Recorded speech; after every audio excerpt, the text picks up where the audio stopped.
আল্লাহ পাক রব্বুল আলামিনের দরবারে হাজার লাখ শুকরিয়া আদায় করছি যে মহান রব্বুল ইজ্জতুল জালাল ওয়াল ইকরাম আমাদেরকে মাহে রমজানের বিদায় লগ্নে পবিত্র শাওয়াল মাসের পূর্বক্ষণে পবিত্র ঈদুল ফিতরকে সামনে রেখে আল্লাহ পাক রব্বুল আলামিন আমাদেরকে হায়াতের মধ্যে বরকত দান করেছেন, সুস্থ সবল রেখেছেন, ঈমান আমলের মতো মহাদৌলত দানে ধন্য করেছেন, পাশাপাশি কোরআন হাদিস পাকের মতো মহাদৌলত দান করেছেন। এই সমস্ত শুকর আমরা যদি সারা জীবন করতে থাকি, আল্লাহ পাক বলেন ইন তাউদ্দু নি'মাতাল্লাহি লা তুহসুহা, ও দুনিয়ার বান্দা বান্দীরা, তোমরা যদি সারা জীবন ভর আমার নিয়ামত দেখতে থাকো, হিসাব করতে থাকো, এক সময় তোমাদের এই নিয়ামতের হিসাব শেষ হয়ে যাবে, কিন্তু লা তুহসুহা, তোমরা আমার নিয়ামত গণনা করে শেষ করতে পারবে না। আল্লাহ পাক আরেক জায়গাতে বলেন লাউ আন্নামা ফিল আরদি মিন শাজারাতিন আকলাম ওয়াল বাহরু ইয়ামুদ্দুহু মিন বা'দিহি সাবআতু আবহুর মা নাফিদাত কালিমাতুল্লাহ। মাওলা কারীম বলেন লাউ আন্নামা ফিল আরদি মিন শাজারাতিন আকলাম, দুনিয়ার মধ্যে যত গাছপালা আছে, লতা গুল্ম আছে, সমস্ত গাছপালা লতা গুল্মগুলো যদি কলম হয়ে যায়, এবং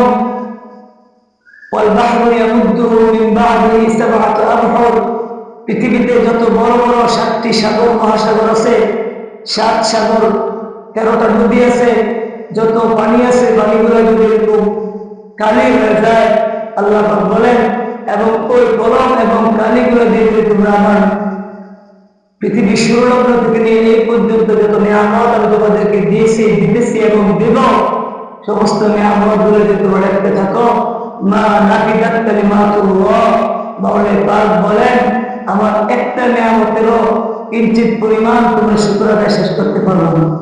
সুবহানাল্লাহ। এই জন্য মুহতারাম, আমাদের প্রতিটা নিয়ামত, মাহে রমজান মুবারক আমাদের জন্য অনেক অনেক বড় নিয়ামত। আল্লাহ রাসূল বলেন শাহরু রমাদান শাহরুন আযীম, মাহে রমজান একটা মহা পুণ্যময়, মহা গুরুত্বপূর্ণ, মহা দামি মাস। কেন দামি মাস? রাসূল বলেন আউয়ালুহু রাহমাতুন ওয়া আওসাতুহু মাগফিরাতুন ওয়া আখিরুহু ইতকুম মিনান নার। আল্লাহ পাক মাহে রমজানকে 3টা ভাগে ভাগ করেছেন, 3টা সেক্টরে আল্লাহ পাক ভাগ করেছেন।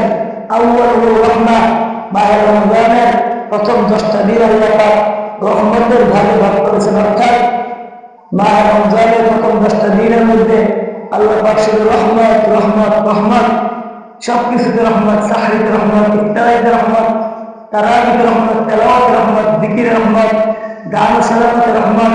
আল্লাহ পাক সব কাজে, হার কাজে আল্লাহ পাক আমাদের জন্য রহমত এবং রহমত রেখেছেন। আমাদেরকে মাওলা পাক রহমতের দরিয়ায় আতঙ্ক ডুবিয়ে রেখেছেন। রমজানের মাঝখানে 10 মাগফিরাত, আল্লাহ পাক রহমত দান করে রহমতের চাদর দিয়ে ঢেকে আমাদেরকে ক্ষমার ঘোষণা করেছেন। ধরুন আপনি একজন আসামি, আমি আপনি একজন আসামি, আমাদেরকে পুলিশ প্রশাসনের লোক পাকড়াও করে আমাদেরকে আপনার মোকদ্দমাতে কি বলে, আপনার আদালতের চত্বরে, আদালতের ভিতরে আসামির কাঠ করে দাঁড় করিয়ে দিল।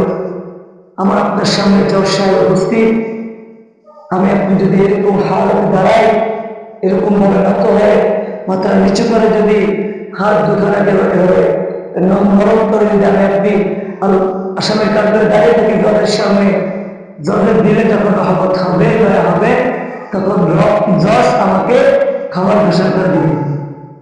যখন জজ দেখবেন যে না, এই আসামিটা মাথা নিচু করে, দিলটাকে নরম করে, চক্ষুটাকে অশ্রু ভেদে করে আমার সামনে দাঁড়াইছে, যখন জজের দিলের মধ্যে আল্লাহ দয়া সামনে হাল করবেন, রহম করবেন, তখন জজ আমাকে ক্ষমা করবেন। আর যদি জজ আমাকে ক্ষমা করে দেন, এমনও হইতে পারে আমাকে ফাঁসির মতো শাস্তি থেকে, যাবজ্জীবন কারাদণ্ডের মতো শাস্তি থেকে তিনি আমাকে রায় দিয়ে যাবজ্জীবন সারা জীবনের মতো একবারে আজীবনের মতো খালাস করে দিবেন। তো এরকম আল্লাহ পাকের দয়া এবং মায়া, আল্লাহ পাক দুনিয়ার একজন জজ ব্যারিস্টার, তাদের দিলে যদি এতটুকু দয়া হয়, মাওলাই কারীম দয়াটাকে 100 ভাগে ভাগ করে 90% দয়া নিজের কাছে রেখেছেন, আর বাকি 10% দয়া আল্লাহ পাক দুনিয়ার মানুষকে বিলীন করে দিয়েছেন। এই 10% দয়া বাবা আদম থেকে এই পর্যন্ত কত মায়া, কত দয়া। একটা অবলা প্রাণী কুকুর, একটা অবস্থানী কুকুর, একটি মুরগি, একটি গাভী, গরু, হাঁস, মুরগি, এগুলো তার বাচ্চাদের প্রতি কি পরিমাণ মায়া করে। এই জন্য রমজানের দ্বিতীয় ভাগ, মাগফিরাত শেষ ভাগ হলো ইতকুম মিনান নার, তথা জাহান্নাম থেকে মুক্তি। আমরা যদি মাহে রমজানের এই 30টা দিন যদি আল্লাহ পাকের হুকুম মোতাবেক ঠিক মতো 30টা সাহারি, 30টি ইফতার, 30টা তারাবি এবং রমজানের যদি কমাস কম 4-5 খতম তেলাওয়াত করতে পারি, হতে পারে আল্লাহ পাক আমাকে আপনাকে ক্ষমার ঘোষণা করবেন, ক্ষমার ঘোষণা দিবেন। সামনে আসতেছে ঈদুল ফিতর, মাহে শাওয়ালের প্রথম দিন হলো ঈদুল ফিতর। ঈদুল ফিতর উপলক্ষে 2-4টা কথা না বললেই নয়। ঈদুল ফিতর অর্থাৎ ফিতরাত ঈদ, রোজা ভাঙার ঈদ। ফিতরা মানে আমরা যে ফিতরাটা মানুষকে দেই, দান সদকা হিসেবে দেই, ওটা না। ফিতরা মানে রোজা ভঙ্গ করা, আল ফিতর ভেঙে ফেলা। আল ফিতর মাসদার শব্দের মানা হচ্ছে ভেঙে ফেলা। ফতরা ইয়াফতিরু, ফতরা ইফতিরু এই ভাব থেকে আসছে, যার অর্থ হলো ভেঙে ফেলা। যেমন আমরা একটা মাস 30টা দিন লাগাতার সেই সুবহে সাদেক থেকে, তুলায় ফজর থেকে, একবার আপনার ভোর আজান থেকে নিয়ে মাগরিবের আজান পর্যন্ত, তুলায় ফজর থেকে গুরুবে শামস পর্যন্ত, সূর্য অস্ত যাওয়া পর্যন্ত আমরা লাগাতার যে রোজাগুলো রেখেছি সারাটা দিন যাব, এটাকে বলা হয় সিয়াম সাধনা। এই সিয়াম সাধনা 30টা দিন আমরা করার পরে মাহে শাওয়ালের প্রথম দিবস থেকে আমরা আবার 11টা মাস যদি মাওলাই পাক হায়াতে বাঁচিয়ে রাখে, আমরা ইনশাআল্লাহ আমরা রোজা আর খরচ থাকবে না আমাদের জন্য।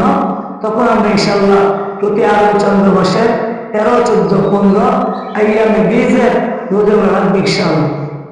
এবং রসুলের গুরুত্বপূর্ণ পাওয়ারফুল একটা হাদিস আছে, কেউ যদি মাহে রমজানের 30টা রোজা রাখার পরে মাহে শাওয়ালে লাগাতার 6টা রোজা রাখতে পারে, আল্লাহ রসুল বলেন কাসিয়ামি দাহরি, এই বান্দা যেন, এই উম্মত যেন সারাটা বছর রোজা রাখার সওয়াব তার আমলনামায় আসবে ইনশাআল্লাহ।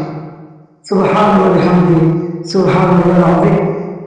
রমজানের 30টা রোজা প্লাস শাওয়ালের 6টা রোজা, এই 36টা রোজা যদি আমরা লাগাতার রাখতে পারি, মাঝখান দিয়ে কিছুদিন গ্যাপ দিয়ে, তাহলে আল্লাহ পাক আমাদেরকে সারা বছর লাগাতার রোজা রাখার সওয়াব আমাদের আমলনামায় দিবেন। ঈদুল ফিতর কাদের জন্য?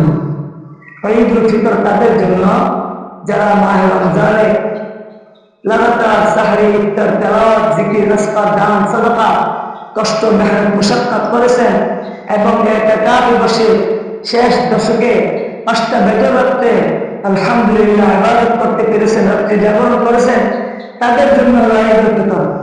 আমাদের মতো কপাল পরে তারা আছে যারা বেজর রজনীতে ইবাদত করতে পারে নাই, তেলাওয়াত করতে পারে নাই, রোজা রাখতে পারে নাই, সাহরি, ইফতার ঠিক মতো করতে পারে নাই, রমজানের হক, রমজানের পবিত্রতা আদায় করতে পারে নাই।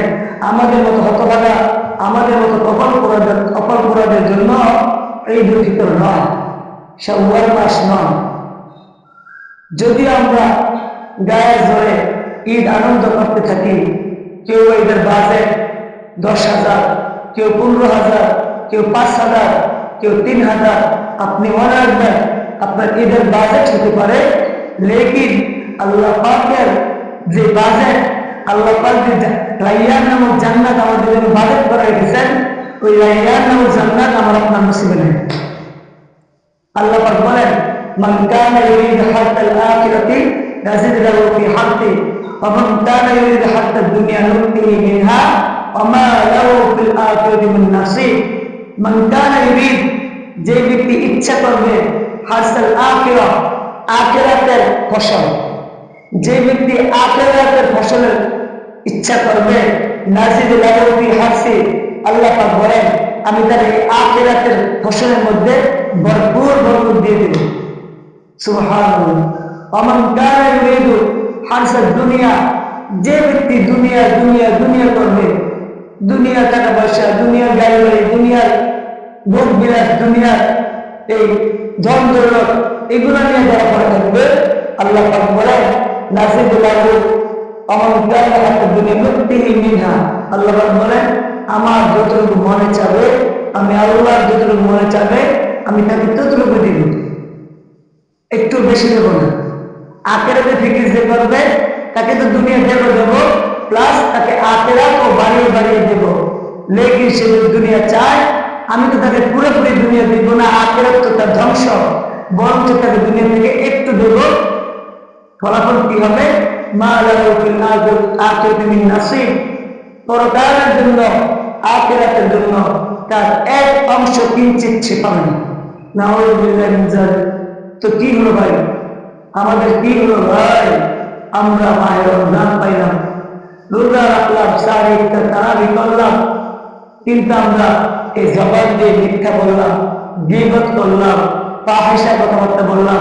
এই যে অনলাইনের জগৎ, এই অনলাইনের জগতে হাজারো যুবক, লাখো যুবক, সে যেমন রমজানের বাইরে যেমন অশ্লীল দৃশ্য, ব্যয়াপনা, উলঙ্গপনা, বেড়াপনা যেমন মোবাইলে দেখতো, এই রমজান মাসে সে শুয়ে শুয়ে, তারাবি বাদ দিয়ে, সাহরি বাদ দিয়ে সে শুয়ে শুয়ে দেখতেছে, সে একাকি নিজের ঘরে আবদ্ধ হয়ে দেখতেছে।